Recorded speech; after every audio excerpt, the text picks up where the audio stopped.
आज हम बात करने वाले हैं एक ऐसे इंसान के बारे में जो कि करोड़ों लोगों की ज़िंदगी को बदलकर उनके सोच में एक पॉजिटिव एनर्जी लाने का कारण बन चुके हैं। क्योंकि यार ये भी होना आसान है। तो यार शुरुआत करते हैं उनकी उस जर्नी से। वो भारत के ज़्यादातर फैमिली की तरह एक छोटे मिडिल क्लास फैमिली से बिलोंग करते थे और उनके पिताजी एक एल्युमिनियम का बिजनेस किया करते थे।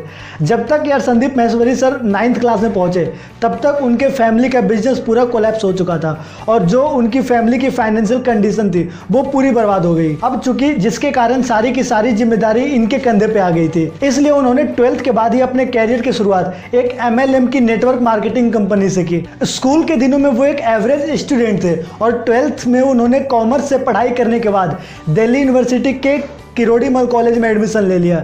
लेकिन यार उनका पढ़ाई में ज़्यादातर मन नहीं लगता था, तो उन्होंने इस कारण से बीकॉम के 3rd ईयर में जाके कॉलेज ड्रॉप आउट कर लिया। वो मॉडलिंग के वर्ल्ड से काफ़ी ज़्यादा प्रभावित थे और एक मॉडल बनना चाहते थे, इसलिए उन्होंने 19 साल की उम्र में ही अपने मॉडलिंग की कैरियर की शुरुआत कर दी। जब वे मॉडलिंग के फील्ड में आए तब उन्हें फोटोग्राफर और मॉडल्स के बीच में एक एक्सप्लोटेशन को उन्होंने फील किया। मॉडलिंग वर्ल्ड में मॉडल्स की परेशानी समझने के बाद वो उन मॉडल्स की फोटो क्लिक करना स्टार्ट कर दिए जिन मॉडल्स के पास ज़्यादातर पैसे नहीं होते थे फोटो शूट करवाने के लिए। लेकिन 2002 में उन्हें इस फील्ड में भी सक्सेस नहीं मिली क्योंकि एक फोटोग्राफी के लिए स्टूडियो अनिवार्य होता था, लेकिन उनके पास कोई स्टूडियो नहीं था उस समय, और इसलिए उन्होंने 2002 में 3 और लोगों के साथ एक कंपनी की शुरुआत की। लेकिन यार वो कंपनी 6 महीने के अंदर ही डूब गई, जिससे उनके जीवन में एक और फेलियर का उन्हें महसूस हुआ। 2003 में उन्होंने अपने मार्केटिंग के एक्सपीरियंस को एक बुक में लिखकर एक बुक पब्लिश करवाया। लेकिन यार यहाँ भी उन्हें फेलियर ही हाथ मिला क्योंकि उनकी बुक की मात्र 40 कॉपी ही सेल हो पाई थी।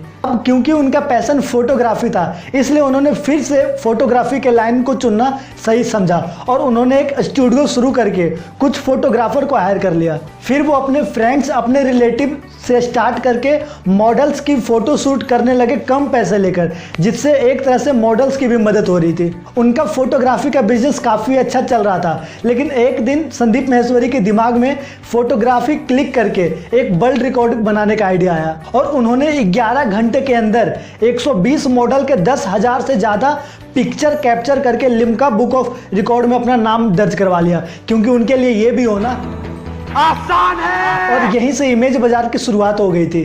फोटोग्राफी में वर्ल्ड रिकॉर्ड बनाने के बाद संदीप महेश्वरी काफ़ी फेमस हो गए थे और फोटोग्राफी इंडस्ट्री में उनकी डिमांड काफ़ी ज़्यादा बढ़ गई थी।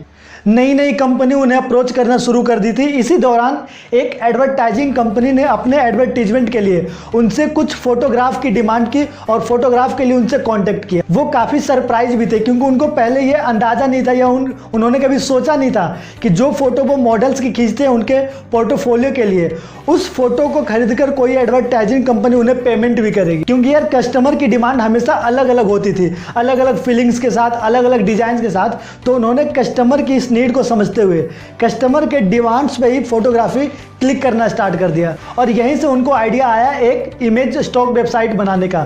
और इसीलिए उन्होंने 2006 में 8000 स्टॉक इमेजेस के साथ एक वेबसाइट को लॉन्च किया। एक्चुअली यार अगर हम इमेज बाजार के बिजनेस मॉडल की बात करें तो इमेज बाजार एक प्लेटफॉर्म का काम करता है, यानी एक ऐसा प्लेटफॉर्म है जहाँ पे कोई भी फोटोग्राफर अपनी पिक खींच के वहाँ पे अपलोड कर सकता है, अपने फोटोज अपलोड कर सकता है, जिसे अगर किसी एडवर्टाइजिंग कंपनी हो गई, कोई न्यूज एजेंसी हो गई या फिर कोई वीडियो एडिटर हो गया, अगर उन्हें कोई पिक्चर चाहिए अपने एडिटोरियल के लिए तो वो इस वेबसाइट पे जाके उस पिक्चर को खरीद सकते हैं, जिसके लिए कुछ कमीशन इमेज बाजार रखती है, बाकी सारा पैसा उस फोटोग्राफर को जाता है जिसका वो फोटो होता है। इसका बिजनेस मॉडल बिल्कुल अमेजोन, उबर, ओला जैसे था। मतलब जैसे कि आप अमेजोन पे कोई सामान बुक करते हो, आप अगर सामान बुक करते हो तो जो सामान बेच रहा है उसको कुछ कमीशन देना पड़ता है अमेजोन को, अगर उसके सामान की बिक्री होती है, अगर उसका सामान कोई बिकता है तो। बिल्कुल ऐसे ही जो फोटोग्राफर यहाँ पे फोटो लिस्ट करते हैं, अगर उनके फोटोज को कोई खरीदता है तो उनको देना होता है कुछ कमीशन इमेज बाजार को।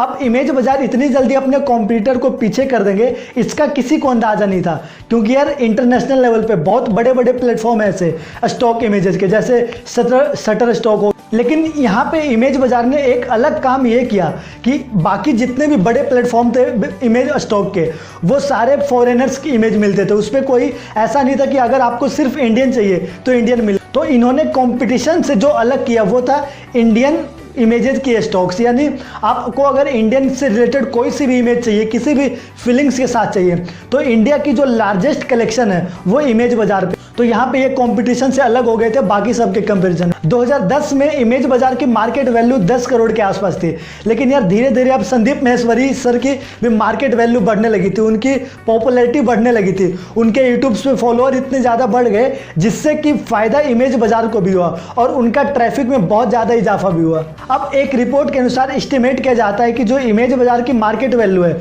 उनका जो वैल्यूएशन है वो 100 करोड़ के पार पहुंच गया है। और अगर ऐसा ही चलता रहा दोस्तों, जिसमें कोई शक की बात नहीं है कि आने वाले दिनों में जो भी इंटरनेशनल प्लेयर्स ऑलरेडी हैं इस फील्ड में, उनको भी ये पीछे कर दें, क्योंकि ये भी होना आसान है। और दोस्तों अगर आपको बिजनेस, स्टार्टअप्स, मोटिवेशन और एंटरप्रेन्योरशिप की ऐसे ही वीडियो चाहिए तो हमारे इस चैनल को सब्सक्राइब करके बेल आइकन को दबाना ना भूलें। और दोस्तों लाइक करना बिल्कुल नहीं भूलिएगा, क्योंकि आपका लाइक ही हमारे लिए मोटिवेशन का काम करता है। और इसी तरह हमें सपोर्ट करने के लिए आपका बहुत बहुत धन्यवाद।